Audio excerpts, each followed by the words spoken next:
coach lean. Yeah, making sure that they get the coach lean for both sides. I feel like they looked over, is he leaning? Okay, I gotta lean. Yeah, no, it's important to have one arm in, one arm out as well, Frostgren. If you're ever thinking about being a coach, that is how you do it. If I was ever a coach, I think I've done that a few times. Look, we're not taught you're a caster, okay? I'm a caster now, yeah. Yeah, you're going to be doing the coachy thing. Oh my goodness. Rise has made his way through EDG. Locked that one in straight away, as you can see the coach reactions on both sides.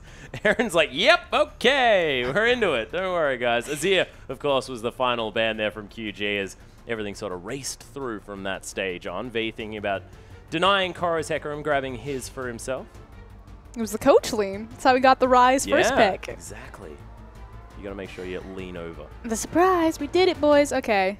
See what the answer is. Typically, with EDG picking up the Rise, I suspect that it's going to be a Maokai in the top lane, although V could prove me wrong and go back to his Hecarim comfort. Well, look, we also, here in the Oceanic region, understand that Banner of Command Hecarim, a Minty fantastic whale. choice into the Rise. We'll see whether that comes through. As Swift, considering taking away Evelyn from Clearlove, would be an interesting choice, especially with the Rek'Sai on the table. The Clearlove is fantastic at playing. It is going to be locked away, and V's going to grab the Annie, so already QG changing things up. We'll see what EDG respond with. Taking away that Evelyn. I would love to see Clearlove pick up his Rek'Sai just because of the direct counter due to how the Tremor Sense is going to work on Evelyn's stealth. But I feel like it's about to be a Gragas with that Yasuo. Could be the Gragas Yasuo here, as Clearlove is now hovering it, Pawn hovering it as well. Pawn hovered it in the last game at the same time. Not entirely sure whether that's what he's going to be locking in here, but Rek'Sai has a knock-up as well, Frostgren. Yeah, but Gragas is like, he's got the hard engage, he's got the disengage. Okay. Yep, that's a Sivir. So Deft is just going to lock away the Sivir here as well. Probably wanting to deny the Annie-Sivir combo, which is just very, very frightening. And likewise, we'll give him the spell shield to protect him against the Tivers. Yeah. Very good point. It is going to go ahead and be that Rek'Sai, and that's one of the scary things about picking Evelyn so early. Likewise, Twisted Fate is still available, and we've seen that used as a direct counter from unlimited potential against EDG. But the idea is that when you're in a Tremor Sense and Eve's walking around, he can see you. Yeah, she can't actually see much more, of course. The Tremor Sense, when you're underground, means that your vision not going to be very far, but you don't need it, because Evelyn's going to be wandering around. She's not going to be visible anyway, so that's absolutely fine. V, considering once again locking away that Hecarim as TNT, I'm going to go under one of his aggressive choices in the Lucian here. I still feel like Xiao should really consider the Maokai. Not that V isn't a fantastic Hecarim player, it's one of his primary carry champions. He has been able to carry from the top lane with that horse. But Maokai's ultimate and what it does to cancel out a lot of Rise's damage is really key. He's going to lock in Hecarim. Yeah, he's already locked it away here as TNT clocks a tickin', is going to lock away the Lucian as well. So see how the Annie Lucian lane does on that bottom side. Or Doinby, he could actually pick up that Annie in the mid lane. Who knows what could happen here as Deft hovering over Meiko's Janna. And we'll see what Pawn decides to take into the mid lane as well. Lulu? Could potentially be. Of course, they already taking have it away two from threats. Doinby. Yeah. Because Xiao like to run a comp similar to what SKT do with Bang on Lucian and Faker on Lulu.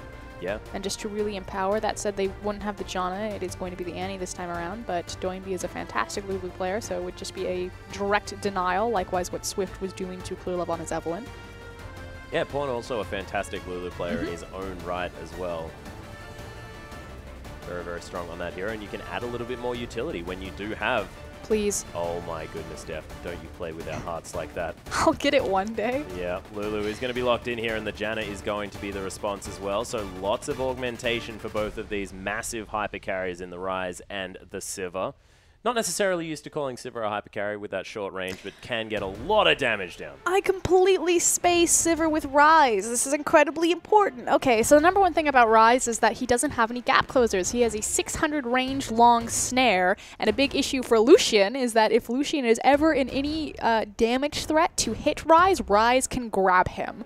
Yeah. Because he has a longer snare range. So what you do is you augment Rise with Sivir. They work perfectly together because Sivir's on the hunt is going to empower Rise to just run up and murder you. Likewise, Janna with her Tailwind. When Janna used to have and Lulu with a Whimsy. Exactly. When Janna used to have her global Tailwind passive, I believe her win rate with Rise was significantly higher Yeah. than any other champion. It's just beautiful synergy here. I was looking at Deft. I was like, wow, they're really empowering Deft. Nope, it's all about Koro. Yeah, make sure you can get Koro there in a position to carry. And of course, we were talking about this before. Any member of EDG that gets money is going to be able to carry this game out. And it looks like a lot of the cards into the Rise back pocket. The ball delivery system, though, from Xiaogu. Yeah, They're exactly. still looking for the 5v5. Yeah, V able to canter along in there, use that onslaught of shadows to make sure that the ball can be in the right position. Trot in. Yeah. A lot of dressage going on here. We'll see what Skinny decides to take onto the Rift. So glad that you know that vocabulary. Don't tell anyone. You know I used to do that, right? Did you really? Yes. You're a dressage person. Yeah, a horse person is, I think, what they say nicely in high school. Ah, okay, a horse person. Not sure whether that's super nice here as we are going to go through the lineups. Rise into the Hecarim. Of course, both of these champions do like to scale into that late game, as Clearlove is going to be taking the Rek'Sai into the Evelynn here. Swift might have a little bit of trouble staying invisible with that guy on the map, and Pawn reaching out to us there with the Lulu, as Doinby's going to take the Orianna there. Equal amounts of utility and damage available for both of those ones, but of course the Shockwave being a little bit more impactful than that Wild Growth as far as damage is concerned, and I'm excited to see how this bottom lane goes at the same time. And again, finalizing up, it's going to be Mako versus TCT, Janna versus Annie. And The classic forward versus backward. Backwards. Yeah. I always look at TNT's haircut. I'm like, that's the next one. Got the green, got the pink, going for the purple next. Yeah, that's your next decision. Okay, well, we'll see about Frostgren's hair, but for now, let's get into game.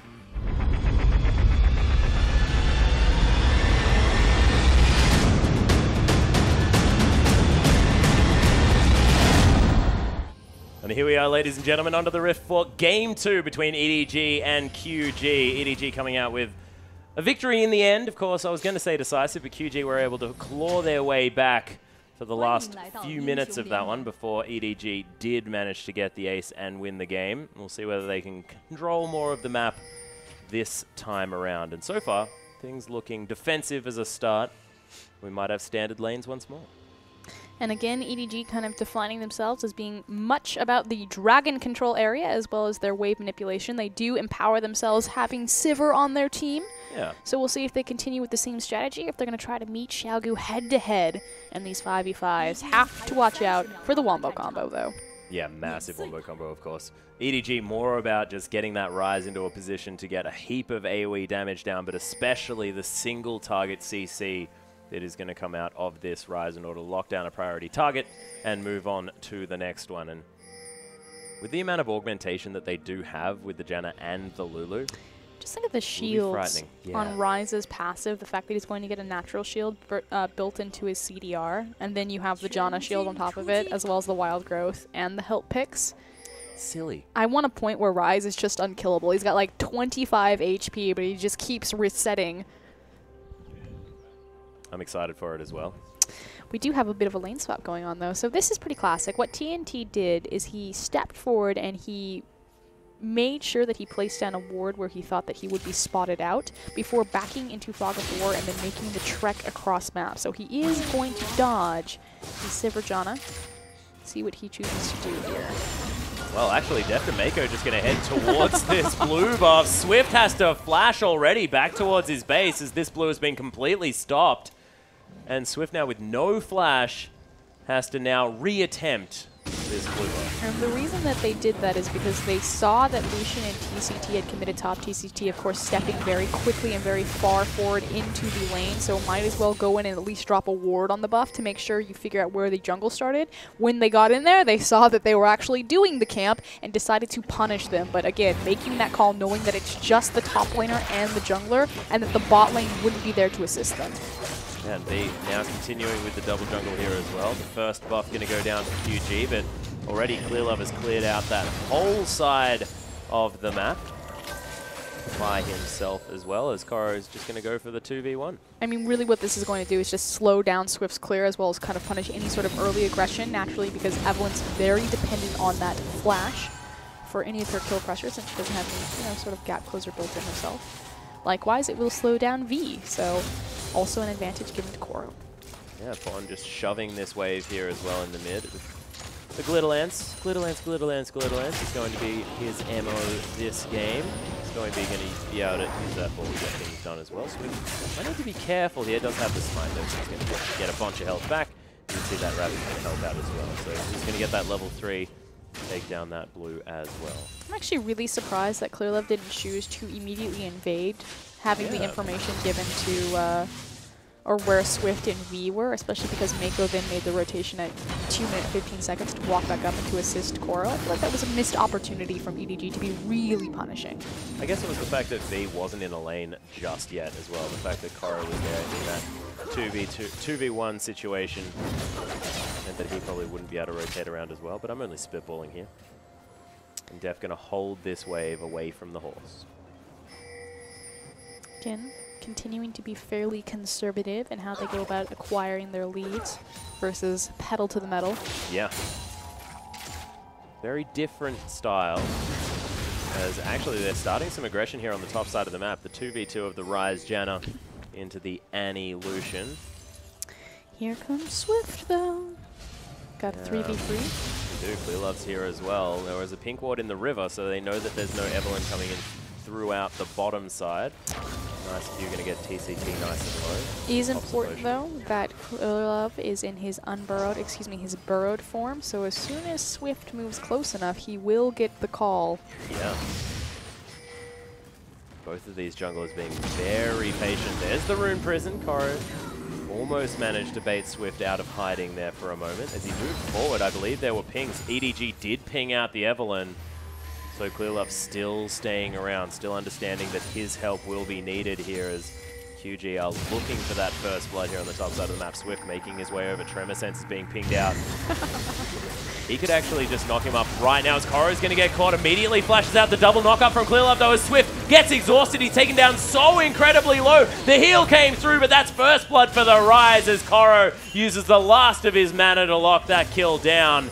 And so much patience from both of these junglers ends up paying off for EDG. And this is why you don't pick Evelyn that early. Rek'Sai, so strong in the current meta. Direct counter, that's how it works with the Tremor Sense. They knew she was there, they waited for the perfect positioning. More importantly, Clearlove unburrowing into 2 members of Xiao Gu. Yeah, stuns up from TCT, nice Howling Gale from Mako there, but Koro completely out of mana. Just going to burn TCT with a little bit of that red buff. Swift just not having a good time this game. Oh, Deft actually turns it around in the bottom lane and be unable to best the turret. That was so close. Why was he diving without his wave even on the tower though? He must have caught Deft out in the middle of the lane and then just thought he could trade 1 for 1. He's a stallion, okay? Don't hold him back. Galloping to failure. Yeah, unfortunately, but look, it's the thought that counts. No. It's actually not. Bust. That's about a birthday present for your mom. That's when the thought counts. Not when you're playing a game of League of Legends. But just the fact that he had to chase, it must have broken out in the middle of the lane, because otherwise you would never chase into the creep wave like that. Definitely. That's really unfortunate. Good job from Def, though, to make sure he hit the boomerang to survive that, and then, of course, the dangerous game. Okay, so yep, Cheek, you go to play-by-play. Yeah, well, look, it's the replay. But we did see the very end of it. We knew what was going to happen here. Don't know what's going to happen now, though. TCT was forced to use his flash to get out. Clearlove making another visit towards this top side. Sweeps out a cute little ward there. Going to make his way through. Not sure whether he'll grab a Scuttle Crab, see whether that's available. Don't know whether it is, as Def now knows that he can best this Hecarim. And Clearlove's able to expend so much time in the top lane, not only because that's where he has primary kill pressure, of course having that Ryze, but more importantly, that there's no way... Here's a Lulu, and Fawn just comes through, walks behind the turret, and picks up an easy kill. But there's like another day in the office. There's no way that Xiao Gu can compete with the resources being expended top, EDG sending their jungler top, by transitioning into a dragon. A, because Swift is so far behind, but B, because Pawn and Deft have complete control over the bottom side of the map by themselves. So this is why you continually see Clearlove, hey, let's just be the Ryze. Yeah. Definitely what he's doing here is Koro is now able to walk right into the middle of the lane against 2 people. Pawn wandering around, dodging some balls here in the mid lane. How to lose every lane at once. Well, Deft is going to head back to base. 61 to 60 as far as his respective lane opponent. Grabs himself a pickaxe, gets himself a pink ward as well. and some consumables. So he's well and truly getting to a point where the Sivir will be doing a bunch of damage, especially with those spells, with all of that flat AD. Swift helping Doinby out, starting off this blue buff, as Orianna definitely likes grabbing some of that mana. Dissonance not going to be enough, but the last auto attack with Clockwork Wind-Up going to secure that buff for himself. The one lane that hasn't lost is going to be Doinby versus Pawn. Does have the CS advantage, about 10 right there. Likewise got the blue buff, and actually going the tier build on Orianna. We've seen some interesting things with the 5.13 itemization, including a Nashor's Tooth Ori and some of the global regions. Curious what Doinby's going to experiment with. Doesn't have the smite, unfortunately, so no Ringblade to come in this time around. It is the patch for it, as we're on patch 5.13. It's not going to happen. Power of Evil.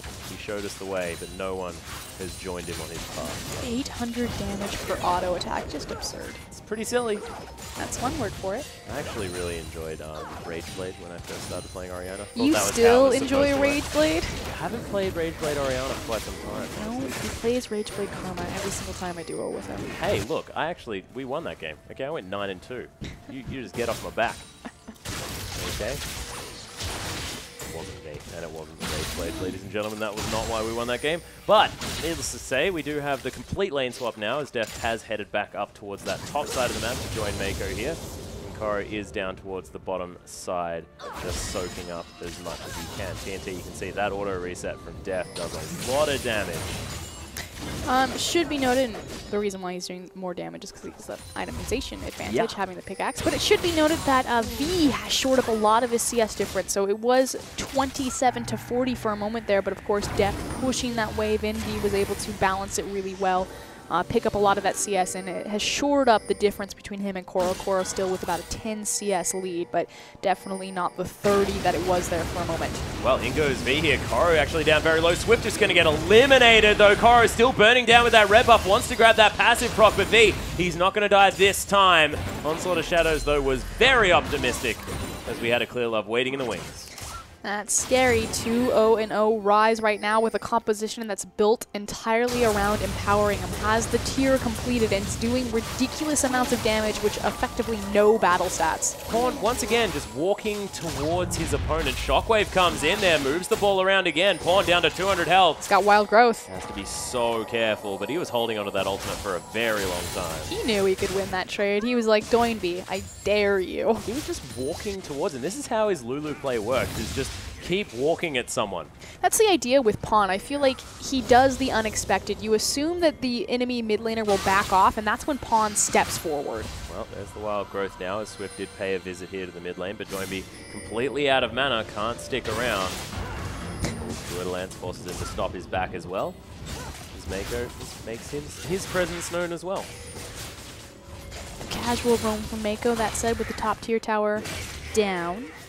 Deft and Mako can now rotate into this mid lane and start pushing down this with their BF and pickaxe and Janna shield. Yeah, and also almost kill Doinby there as well through the Command Protect shield. Of course, no extra AP apart from that Doran's ring in order to help out. But EDG just going to be able to take down the first dragon of the game now at 12 minutes into the game. It's still relatively late. Yeah, joke's on me though. Top tower's still standing, so they rotated Deft and Mako down to secure this dragon. So curious now of where they're going to end back up. It looks like Koro is walking back across map towards top lane. I would assume that again, Deft and Mako will be sorted into that mid lane as the ping goes down from mid-tier tower, but it's from Xiao. And Pawn may find himself in the bottom lane picking up that big wave. Looks to be the case. Athene's on Holy Grail completed for the Lulu. They're confused. I think we're confused as well. No, they're confused. Ah, okay. They made a mistake. Koro was running top lane, so he wasted a lot of time where he could have been farming, but Deft decided that he wants to continue to push top lane and keep Pawn mid. So Koro is now going to go back down to the bottom wave, which is effectively the open farm lane, because obviously V can't move that far forward. Yep. And Deft and Mako, since the dragon is down, are going to move back to the top side, since again you're not trading any sort of objective. You can move your numbers advantage to the top side of the map. Well, 5 members here on the top side as TCT. Oh my goodness, not going to be able to get the stun on the Tibbers as Deft just spell shields it, and now he's just stutter stepping after him in pure Deft fashion.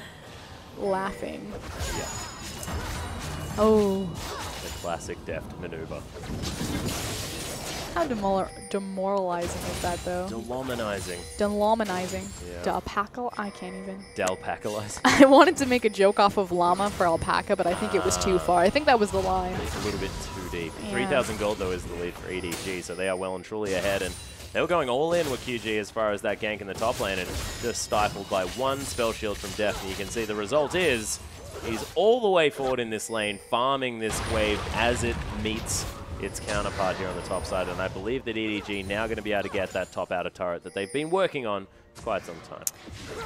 So again, dragging down, they can play to the top side of the map. The reason why I called it an initial mistake is because Koro was not on the same page, was walking across mid lane. I was like, oh, I gotta go back bottom. Never mind, guys. Went on a little bit of a stroll, but they pick up the free objective, which now Deft and Mako can be moved into that mid lane to pick up the last outer tower. Yeah, and I really like the itemization here from Deft as well. We spoke about it just before the BF Sword pickaxe, and then into the Berserker's Greaves, making sure you can do as much damage to the turrets as possible. You don't need crit for that.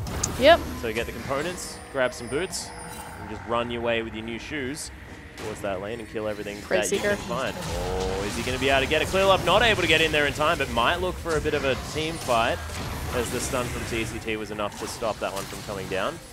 EDG, though, well and truly owners of this side of the jungle. It's going to be, can't even avoid getting Crazy Sword at this stage. Crazy Sword? I think I've used that before. Don't know whether it worked last time. Certainly didn't work that time. That said, with all the resources of EDG kind of wandering around the mid lane as they were looking for a pick, V able to tap that tower once before he's immediately attempting to advance in the opposite direction. Advance backwards. Yeah, it's called running away. Yeah, retreating, another way of describing that one, is going to be able to utilize his new blue buff in order to clear out this wave without running out of mana. And I really like his build. Let's talk about that for a moment here, as he's built the new and improved Rod of Ages, going towards that Archangel Staff as well as the Seraph's Embrace, still very, very powerful. And with the new build paths, a little bit easier to grab. And also going to be staying in time with Koro's build as well. So Orianna able to sort of just join him in that trough. This is what I like to call the see you late game Orianna build. It's like, I'm not here today. Not happening. It's going to clear up minion waves, guys. Don't worry.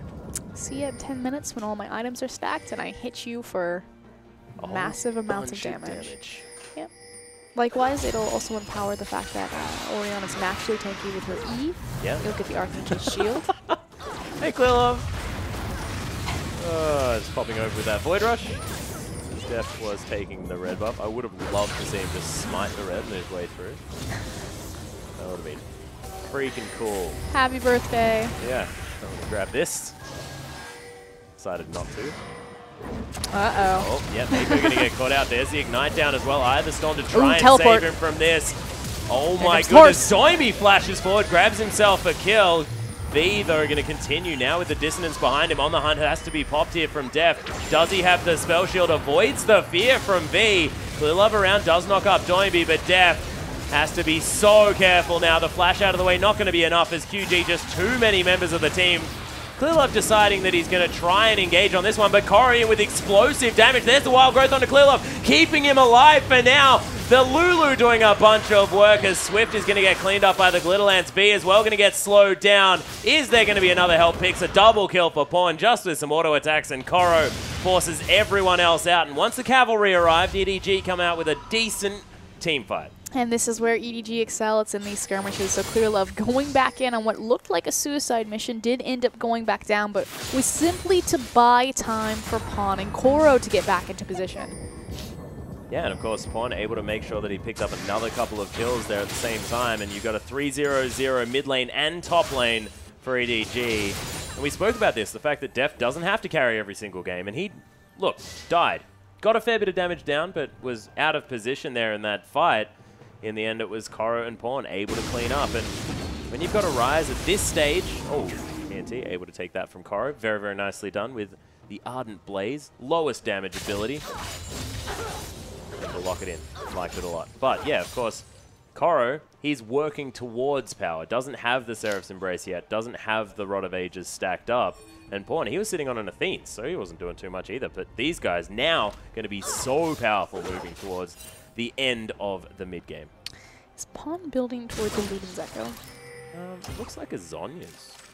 I'm always very curious what kind of the Lulu itemization will be. I like to call the two different Lulu builds the Doinby build and That could actually be a I would love to see a Rise. Curious what Pawn's second item is going to be, if it's going to be any sort of flat AP to augment his utility by giving his wild growth more. Oh, that can health. also be a Ravenous Death Cap. It can be so many things. Or if he's going to go for more of a penetration damage-oriented build, like what Faker likes to do, which is he likes to go Lich Bane on his Lulu and just murder people. I personally am a fan of the flat AP to empower wild growth. Yeah, V actually using the ultimate already. Koro with a lot of burst damage gets slowed by the Agony's Embrace. There's the Chilling Smite as well, but Rune Prison going to be enough to stop Swift's advance. They do pressure this Rise away from the turret, but will they be able to catch up to him? Dissonance there for the speed up here. Swift waiting for the W, but not going to be there in time.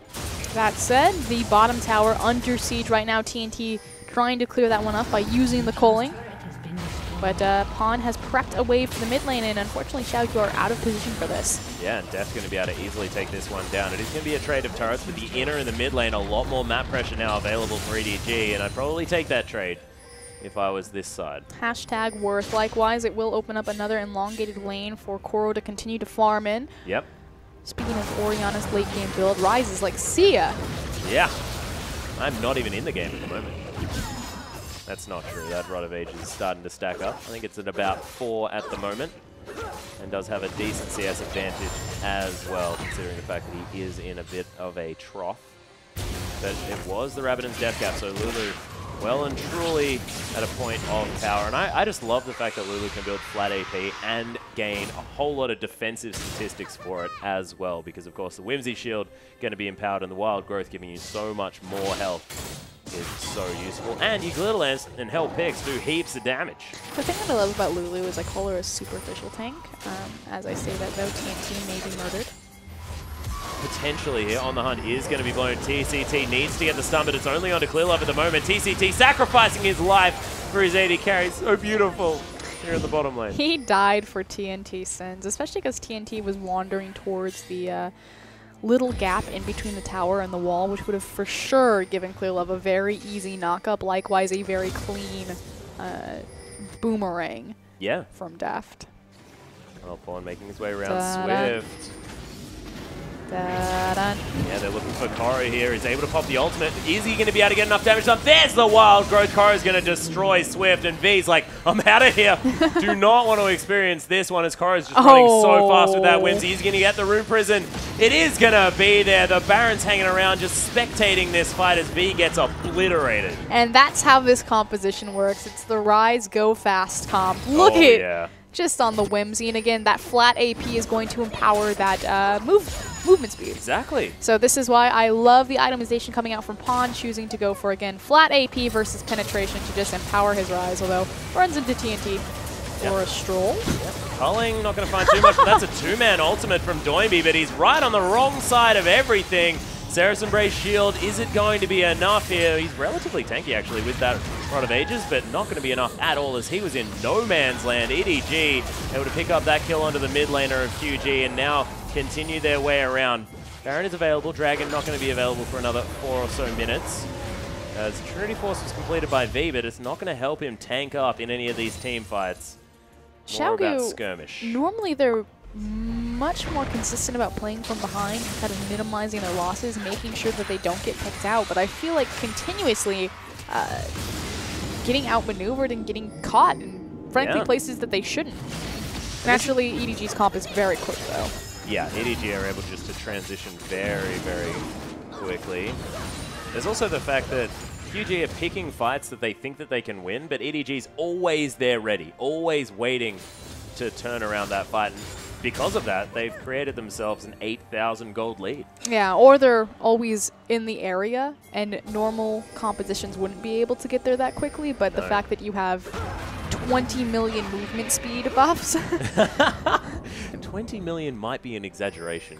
Slightly. You've got On the Hunt, you've got Tailwind, you have Whimsy, you have the Void Rush. and then you have Rise ult. Every single one of those champions can very quickly and efficiently get around the map, and I feel like this is Xiaogu's downfall. They keep thinking that they have an advantage, and if it was any other comp, they would, but here comes Teleport. Yeah, Teleport in on the hunt's already been popped. Knock up onto TNT, who's going down very, very low. Oh my goodness, the Wild Growth with a knock up onto everyone. Deft flashing forward here onto Doimby. He's very low, but V can't keep up because he's so far swift. He's going to get taken down as well, and Deft with some incredible kiting locks down almost the ace, grabs himself a triple kill, and TCT limps his way home. One of the best Sivir players in the LPL, Deft making the most of Sivir's passive, kiting that backwards beautifully, weaving in his auto reset as well as his boomerang on the auto attacks themselves. Just gorgeous to watch. Fantastically well played. And normally you can't get away from a Hecarim, but when everyone is so fast, very hard for that horse to do too much there. And the Baron's going to fall down. EDG, of course, take any opportunity to grab that buff that they can. Now going to go back and grab a bunch of items. So let's see this again. So again, it's just the fact that everyone's stacked. Doimby does land a decent shockwave onto the back line, but EDG, this gold lead is speaking for itself right now. Pawn in perfect positioning to assist Deft with the Whimsy to allow him not only with the Sivir passive, but just that speed up to kite backwards. And again, this is the go fast comp. Yeah, and the Shockwave was on both of the main carries of EDG as well. It just softened them up, so theoretically V could get the work done, but just couldn't lock down Deft after he played it so incredibly well. Seraph's Embrace now completed by Koro, so that is a gigantic damage boost. And Deft went back and finished off a completed Last Whisper, as well as the Nitzly Large Rod now as well here for Pawn. Not deciding to go for a Void Staff, anything like that, because there's just not the tanky stats built up from these GG members yet. And also, again, just stack on the flat AP. It's going to empower that Whimsy, that Wild Growth, and that Help Pick shield. And even if V had gotten a hold of Deft in that last team fight, the fact is that EDG have such a great spread of their gold. 5-0-3 on Rise, 4-0-6 on Lulu, and 5-1-4 on Sivir. Even if Deft had gone down, it's okay. We used all of our resources. We took down the carry. Deft's, oh god, Koro's still alive. Yeah, and oh god, Pawn's still alive as well, who does a whole lot of damage. And you think of Lulu as being this more facilitative mid laner that wants to just make sure that everything can happen based off everybody else, but you know, the Help Picks, the Gorillance doing a lot of damage here as the Boomerang from Deft. You could see that on top of TCT doing a bunch of work, and EDG actually poking out quite nicely here as well. Pawn rotating down to the bottom lane to apply Baron in multiple waves. I'm actually surprised we're not seeing Clear Love apply Baron in the bottom wave to pressure all three lanes. Yeah, someone could head to that top side. Howling is going to knock Doimby up, but no aggression. He's trying to empower his team with Tremor Sense over the wall because TNT, or excuse me, Xiaogu have done a good job placing that pink ward there as they're going to clear out that ward. So he's empowering his team's poke. That's why he's not helping the slow push on the top side, is using the Tremor Sense. Yeah, and Tremor Sense as well, just to make sure that Swift isn't going for any cheeky flanks around the side. Another minion wave going to come in here as Deft actually going to tank up the culling as well. Doimby takes way too much damage there, as you can see. This turret down very, very low. EDG, they move their way in. They're going to break the base, grab the first inhibitor here in the mid lane at 26 minutes in the game. And EDG playing a far more accelerated game than last time and just showing their versatility once again. We've said this word many times, but EDG, it's just a different style one more time. More similar to their old style, but it's another way of playing League of Legends. And this is what's terrifying, and this is why they're the #1 team in LPL. They can carry from every single position. They can play multiple styles. They have massive champion pools across, again, every single position. What are you doing? He's going in. Yeah, there he is. The lockdown of TNT, able to get his way out with that relentless pursuit. But V, he's going to pay the price for it. Clear Love tanking up everything. But you can see Koro, he lost no health. He just walked up to 5 people. What are you going to do? He's massive. Yeah, no, you're not going to do anything, but it's still, just that fact alone is terrifying. 2 inhibitors down. 2 inhibs down. They do have a massive wave that will be prepped for the top lane, so they can very easily rotate back to that if they choose so. Although they did just get massive amounts of global gold off of these structures, so they can go back and spin that. A fair bit of money is available for this side. Red buff is available on the QG side of the map as well, so EDG could grab that if they feel like it, but Deft nowhere near it. And it might be that UG will be able to lock that one down for themselves. But now they've lost... Oh my goodness, Deft actually... Oh, what the heck? That Tibbers was fantastic. TNT is going to die as Clear Love just not going to take too much damage at all. Gets a double kill, actually. in the end. But Deft died. TNT doing what he wanted. Deft whiffing the spell shield. Not quite on point that time around. Might have been window shopping. You know what? TCT, I'll take that as the victory. Yeah, of course. Missed it the first time, got it the second time. Not bad. Well, BF sword now going to be completed by Deft as he sits in the death chamber. Oh, ultimate popped here as Doinby has to face the Wrath of Koro. Nice two-man shockwave into the Agony's Embrace there as well. Wild Growth onto Pawn trying to survive this onslaught. Koro in the meantime just going to deal with Doinby, and Swift has to be very careful of the Rune Prison that is going to be incoming. Finds it in the end, but TNT, he's respawned. TCT as well. Culling not going to find too much as Mako trying to do some work here with that Monsoon. The flash into the knock. I'm not going to get it out, though, as he gets stunned beforehand. Koro just with so much damage. Just feels like a little bit of a ridiculous game now. Koro doing so much work. 7-0-6 on this rise. And EDG looking to finish off this game. Pawn just auto-attacking TCT. Standing on the fountain. Koro thinks that he might be able to get some extra work done as Pawn just flashes out of the way, and EDG going to be able to clean up the 2-0 victory. And this is the EDG that we're used to seeing. This is much closer to their style that they normally win with. So again, still seeing some growth, some evolution, and some maturity from EDG, but unfortunately Xiaogu not quite the performance the second game as the first. I'm just going to ignore that. Yeah, Nexus is going to fall down. EDG having a little bit of fun on the fountain there as it died, but my gosh, QG unable to find a win, and EDG continue to look so dominant on the Summoner's Rift of the LPL. Taking down the elite teams. Now LGD, they're not elite in the standing, but when they faced against EDG, EDG just smashed them. Yep. Cut through Invictus Gaming, and now Xiaogu, the third elite team to fall. See if maybe Snake or OMG can put up. Well, they're going to be the next ones in line here, and we'll see whether EDG can find anyone that has the answer in order to deal with this side, because I honestly do not know what these teams are going to be able to do, because we saw their versatility on show. We saw the fact that they can play multiple styles, they can get multiple people ahead and be behind them when they're trying to get this work done. And look, we'll see whether anything is going to happen, but now with the full MSI roster, EDG look nigh unstoppable. Rampaging through the LPL. Yeah. But again, I love the fact that we're seeing still some experimentation come out from them. Playing around with their compositions, obviously with their draft phase as well, making the most of that priority pick from blue side, grabbing that Rise pickup and building a comp all about Koro. Speaks to the strength of EDG. So many threats to deal with. Champion pools are massive. You can't ban them out. There's no liability. Who do you pick as the weakest member?